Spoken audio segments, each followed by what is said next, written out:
주시는 하나님의 말씀은 마태복음 5장 21절에서 26절 말씀입니다. 마태복음 5장 21절에서 26절입니다. 옛 사람에게 말한 바 살인하지 말라, 누구든지 살인하면 심판을 받게 되리라 하였다는 것을 너희가 들었으나 나는 너희에게 이르노니 형제에게 노하는 자마다 심판을 받게 되고 형제를 대하여 라가라 하는 자는 공회에 잡혀가게 되고 미련한 놈이라 하는 자는 지옥불에 들어가게 되리라. 그러므로 예물을 제단에 드리려다가 거기서 내 형제에게 원망 들을 만한 일이 있는 것이 생각나거든 예물을 제단 앞에 두고 먼저 가서 형제와 화목하고 그 후에 와서 예물을 드리라. 너를 고발하는 자와 함께 길에 있을 때에 급히 사화하라. 그 고발하는 자가 너를 재판관에게 내어주고 재판관이 옥리에게 내어주어 옥에 가둘까 염려하라. 진실로 내게 이르노니 내가 한 푼이라도 남김이 없이 다 갚기 전에는 결코 거기서 나오지 못하리라. 아멘.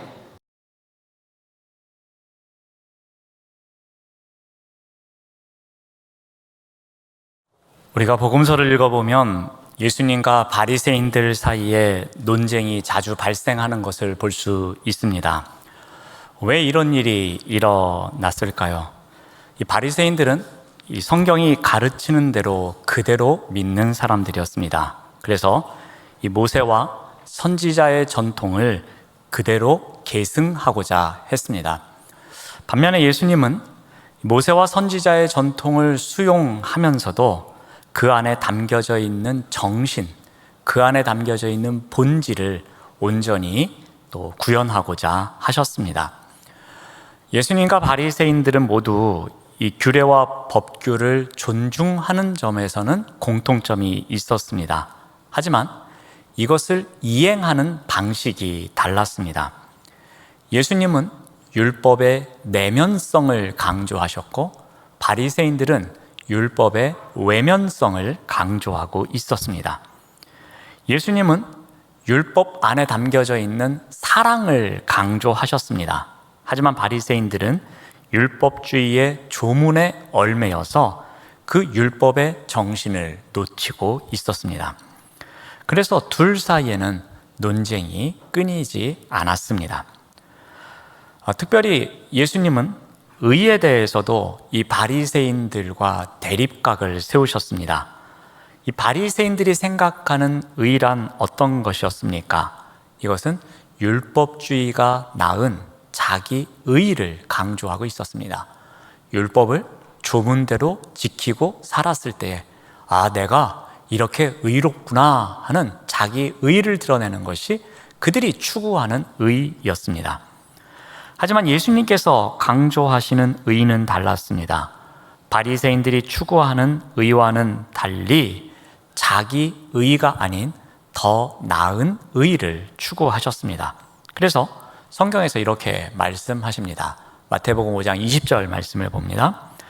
내가 너희에게 이르노니 너희 의가 서기관과 바리새인보다 더 낫지 못하면 결코 천국에 들어가지 못한다라고 가르쳐 주셨습니다. 예수님께서 이렇게 말씀하신 이유가 무엇이겠습니까? 여기에는 어떠한 의미가 담겨져 있겠습니까? 바리새인들의 삶은 인정하십니다.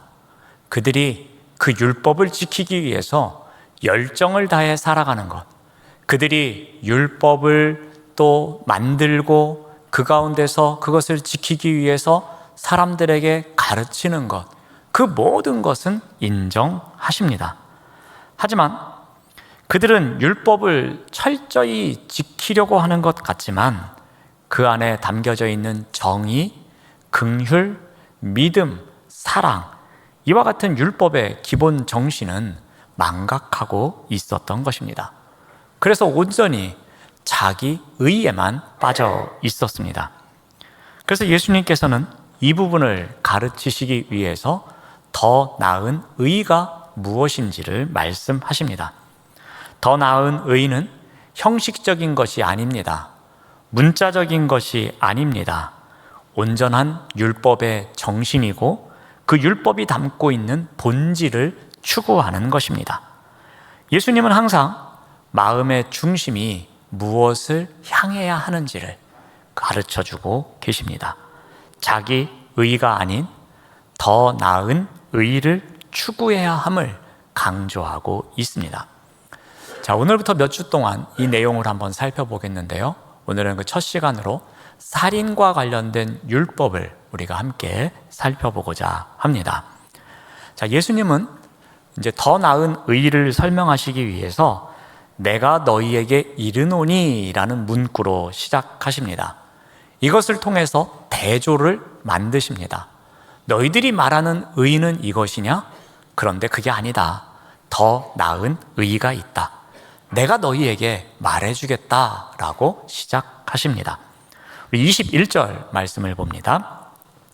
옛사람에게 말한 바 살인하지 말라. 누구든지 살인하면 심판을 받게 되리라 하였다는 것을 너희가 들었으나 내가 너희에게 이르는데 너희들 살인하지 말라는 옛 계명을 들었지. 그런데 거기에서는 심판을 받게 된다라는 그 심판을 강조하고 있음을 말씀하십니다.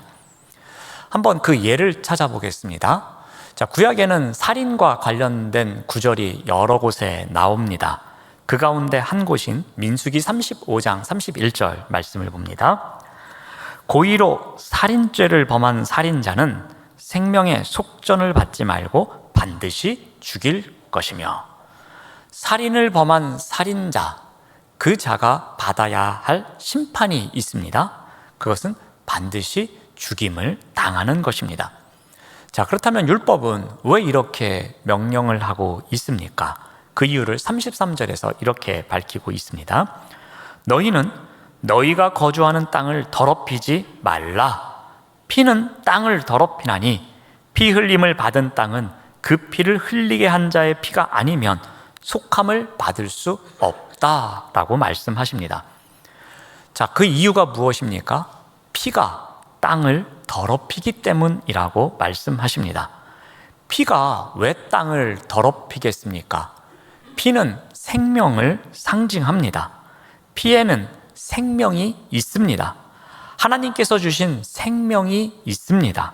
그러므로 그 피를 흘림으로 누군가의 생명을 앗아갔다면 그 피가 땅을 더럽게 한다라고 말씀하십니다. 그래서 피 흘림을 받은 땅, 그 땅은 피를 흘리게 한 자의 피가 아니면 속함을 받을 수 없다고 강조합니다.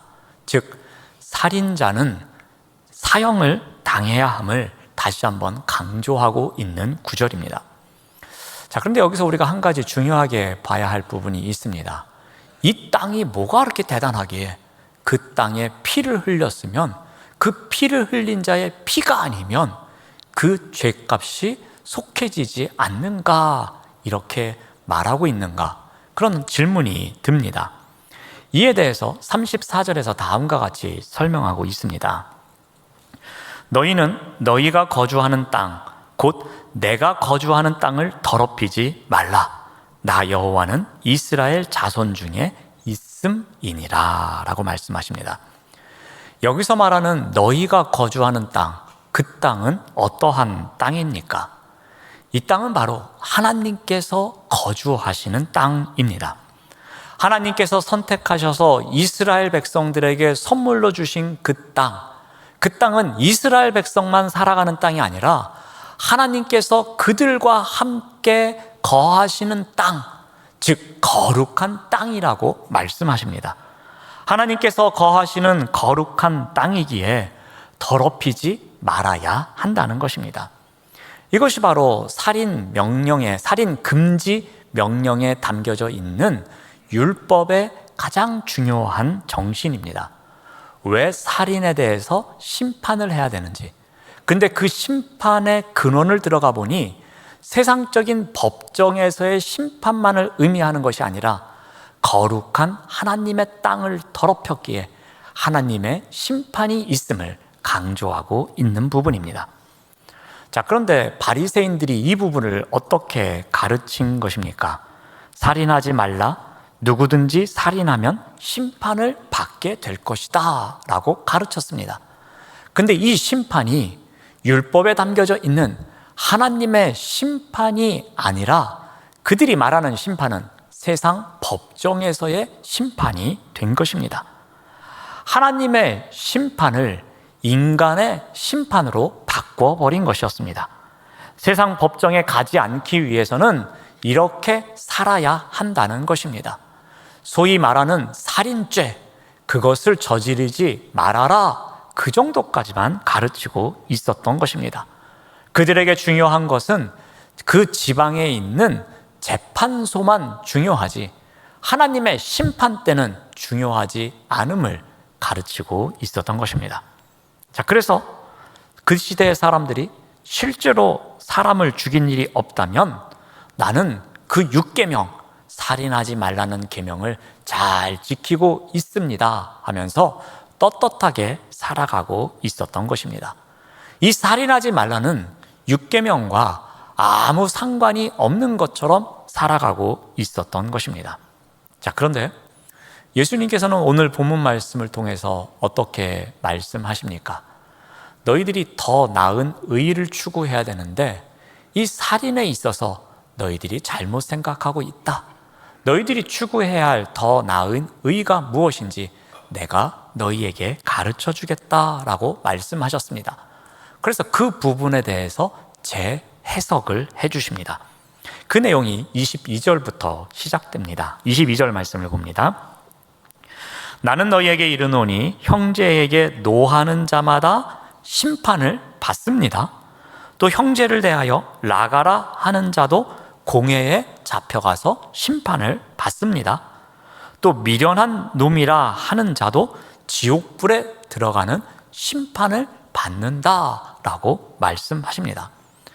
예수님께서 다시 이 심판의 기준을 바꾸셨습니다.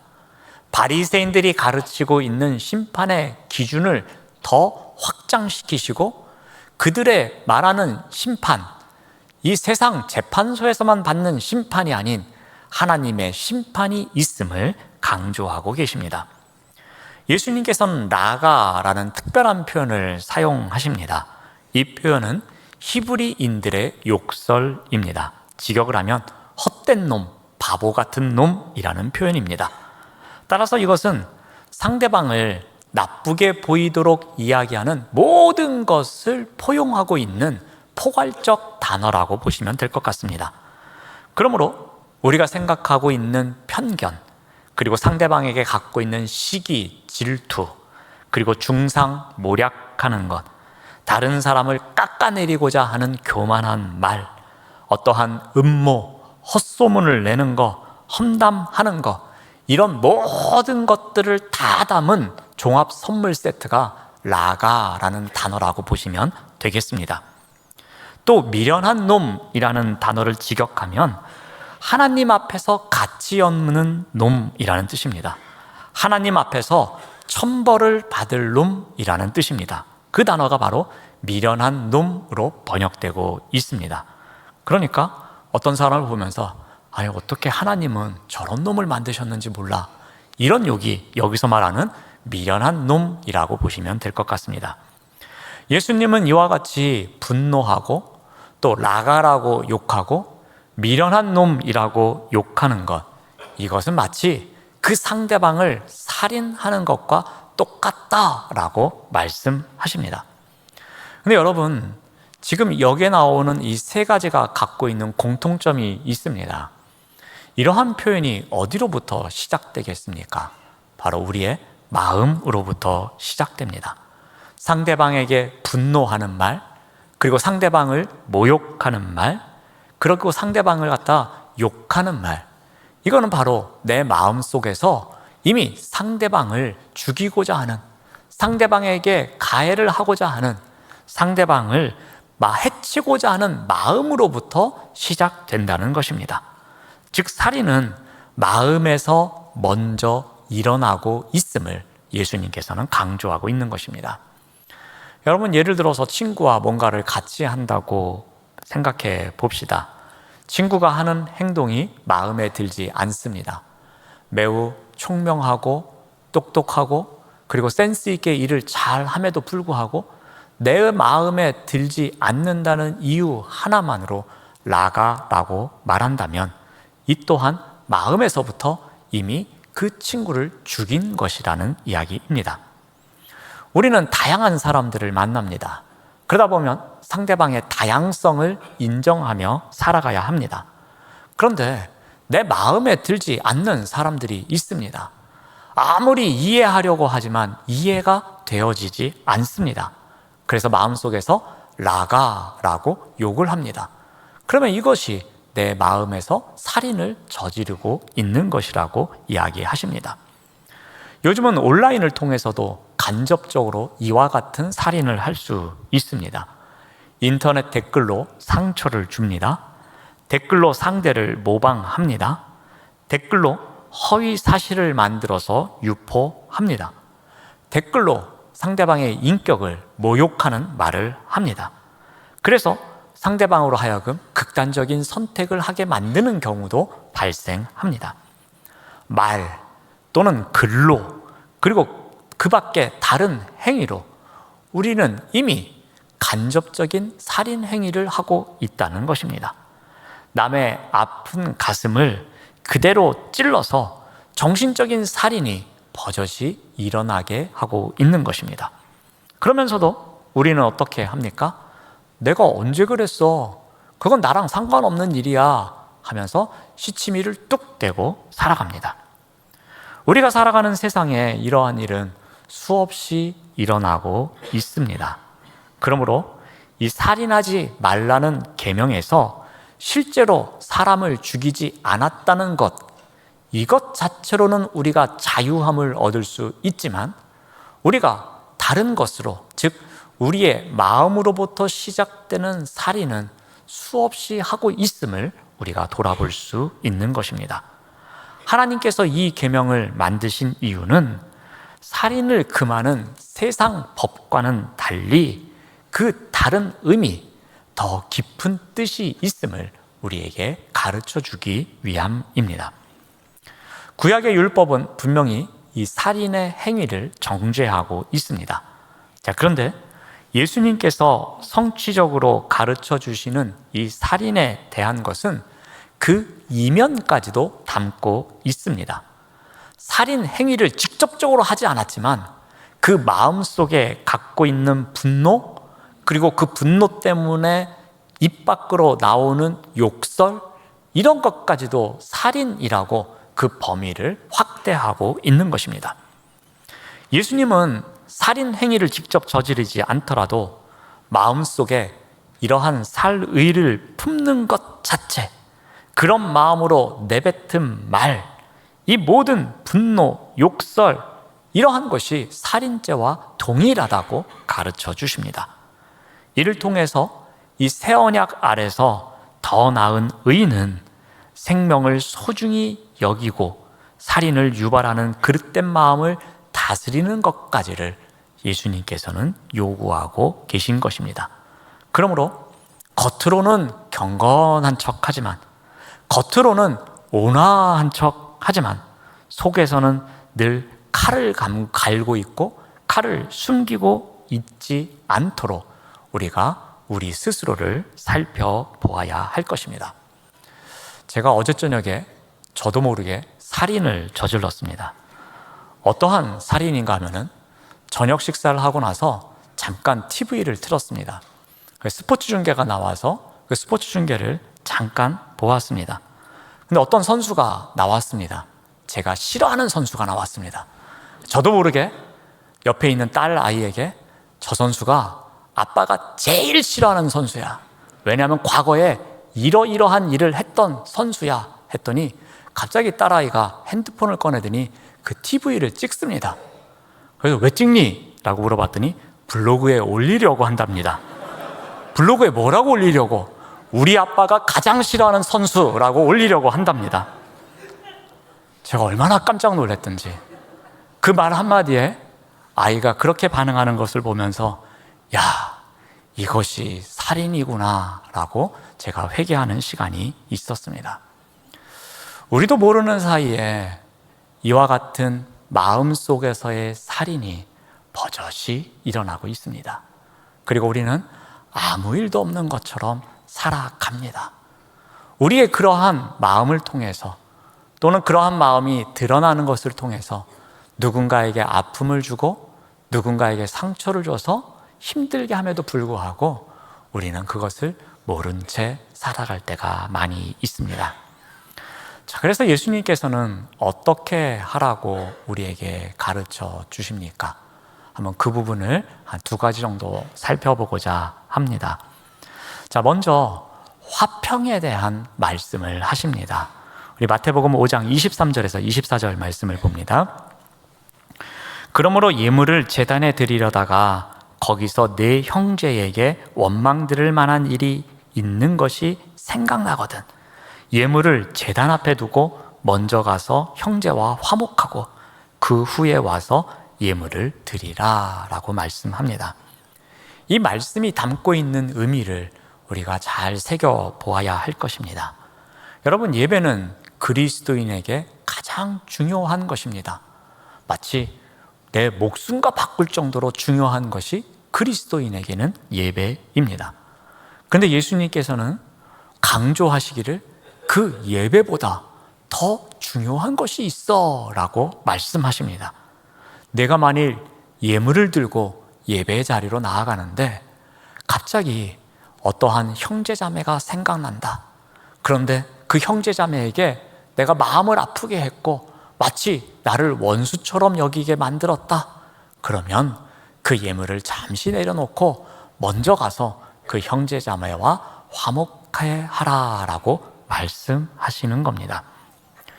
예수님은 인간관계에서 갈등이 일어날 수 있지만 그 미움이 발생할 수 있지만 그것을 해결하는 것이 너무나 중요함을 강조하고 계십니다. 관계의 문제를 해결하는 것, 그것이 예배만큼이나 중요함을 말씀하고 있습니다. 더 나은 의를 추구하기 위해서는 무엇보다도 화평이 필요함을, 그 화목이 중요함을 강조하고 있는 것입니다. 예수님께서는 또 부연하여 이렇게 말씀하십니다. 우리 마태복음 5장 25절 말씀을 봅니다. 너를 고발하는 자와 함께 길에 있을 때에 급히 사화하라 라고 말씀하십니다. 이것은 사람과의 관계에서 재판이 일어날 때의 이야기입니다. 그것을 재판장이 다 판결할 때까지 기다리지 말고 미리 가서 사화하라고 합니다. 사화라는 것은 법으로 처리할 송사를 개인끼리 서로 잘 풀어서 먼저 해결하는 것을 이야기합니다. 그것 때문에 원수 사이였던 관계, 그 관계를 가서 이야기를 잘 해서 서로 화평하게 지내도록 하십시오 라는 것을 말하는 것입니다. 즉 화목함이, 그 화평이 얼마나 중요한지를 강조하시는 말씀입니다. 용서할 일이 있으면 용서도 하고 용서받을 일이 있으면 주저하지 말고 용서를 구함으로써 갈등을 해결할 것을 바라고 계십니다. 성도는 화평케 하는 자가 되어야 한다는 것입니다. 그래서 화평한 삶으로 하나님께 온전히 예배를 드리는 자가 되어야 함을 강조하고 계십니다. 이러한 자가 바로 더 나은 의를 추구하는 자임을 말씀하고 있습니다. 이렇게 더 나은 의를 추구하기 위해서 우리에게 필요한 화평을 지키기 위해 필요한 것이 있음을 우리 골로새서 말씀을 통해서 알 수 있습니다. 골로새서 3장 15절에 보면은 그리스도의 평강이 너희 마음을 주장하게 하라 라고 말씀하십니다. 즉 그리스도의 평강을 배우라고 합니다. 늘 그리스도의 평강이 우리의 마음을 주장하도록 해야 한다는 것입니다. 그리스도의 평강이 내 삶의 기준이 되어야 한다는 것입니다. 어느 일로 인해서 갈등이 생긴다, 누군가에 있어서 문제가 생겼다. 그런데 그것을 세상적인 기준으로 보고 판단하지 말고 그리스도의 평강이 내 마음속의 기준이 되어서 그 기준으로 판단해야 함을 이야기하고 있습니다. 마음의 화평을 우리가 갖기 위해서는 이 그리스도의 평강, 언제나 그 그리스도의 평강이 나를 주장하게 해서 그 그리스도의 평강이라는 기준에 따라서 살아갈 것을 우리에게 가르쳐주고 있습니다. 우리가 더 나은 화평, 더 나은 의를 추구하기 위해서는 바로 이와 같은 평화, 화목이 필요한 것입니다. 그리스도의 평강이 우리의 마음을 주장하게 해서 혹이라도 내가 문제가 있는 것이 있다면 깨달을 수 있도록, 그래서 때로는 손을 먼저 내밀 수도 있도록, 그 갈등을 해결하기 위해서 내 욕심을 내려놓을 수 있도록 화평하게 하는 삶이 우선이 되어야 함을 우리에게 말씀해 주십니다. 이것이 바로 더 나은 의를 추구하는 삶이라고 말씀하십니다. 이러한 화평이, 그리스도의 평강이 우리의 마음을 주장해야지만 우리가 마음속에서 살인하지 않고 살아갈 수 있다는 것입니다. 또 하나 우리에게 가르쳐 주시는 것은 말을 조심하라고 합니다. 우리 야고보서의 말씀을 통해서 한 가지 배워보겠는데요. 야고보서 3장 말씀을 보면은 우리의 혀가 범하는 범죄에 대해서 기록하고 있습니다. 우리 야고보서 3장 6절 말씀을 봅니다. 혀는 곧 불이요 불의의 세계라고 가르쳐 줍니다. 여러분, 불은 어떤 특성이 있습니까? 파괴력이 있습니다. 아무리 작은 불씨부터 시작됐지만 온 산을 태울 수 있는 것이 불입니다. 그만큼 파괴력, 영향력이 있는 것이 불입니다. 근데 우리의 혀가 마치 이와 같다는 것입니다. 작은 혀에 불과하지만 그 혀를 통해서 나오는 말을 통해서 온갖 여러 곳에 많은 사람들에게 파급적인 영향력을 주는 것, 그것이 바로 혀라고 말하고 있습니다. 또한 혀가 불의의 세계라고 합니다. 이것을 쉽게 바꿔 말하면 불의를 잔뜩 담고 있는 세계, 더 바꿔 말하면 불의 종합 세트라고 보시면 될 것 같습니다.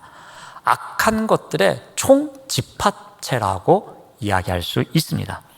예수님께서는 말씀하셨습니다. 모든 악한 것이 우리의 마음속에서 나온다고 말씀하셨습니다.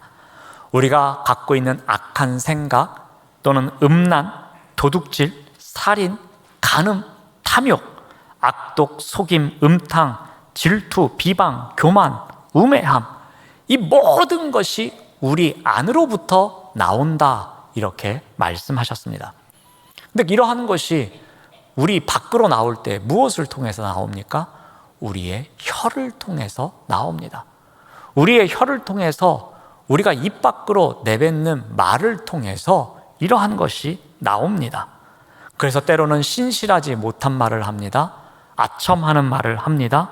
상대방을 저주하는 말을 합니다. 포악스러운 말을 합니다. 험담하는 말을 합니다. 회방하는 말을 합니다. 거짓말을 합니다. 미련한 말을 합니다. 무익한 말을 합니다.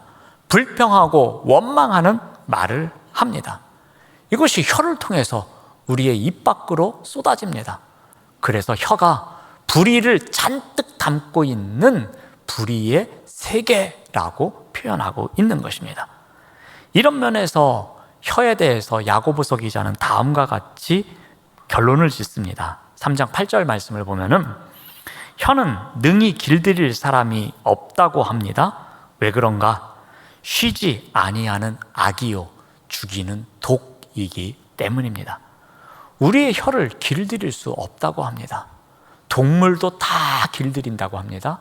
벌레도, 곤충도, 새도, 바다에 사는 동물도 길들일 수 있는데 우리의 혀는 길들일 수 없음을 강조하고 있습니다. 그래서 그 혀가 어떻게 하고 있기 때문입니까? 쉬지 아니하는 악, 계속해서 그 종합 세트에서 안 좋은 것들이 나오기에 쉬지 아니하는 악이라고 표현합니다. 더 중요한 거 어떻게 이야기합니까? 죽이는 독이 가득하다고 합니다. 즉 우리의 혀를 통해서 사람을 죽이고 있다는 것입니다. 혀를 통해서 나오는 그 악한 말, 그 말이 누군가를 죽이는 독이 되고 있음을 강조하고 있습니다. 이와 같은 말이 상대방을 죽일 수 있음을 우리가 볼 수 있습니다. 그러므로 어떻게 해야 하겠습니까? 우리의 말이 쉬지 아니하는 악이 되지 않도록 해야 할 것입니다.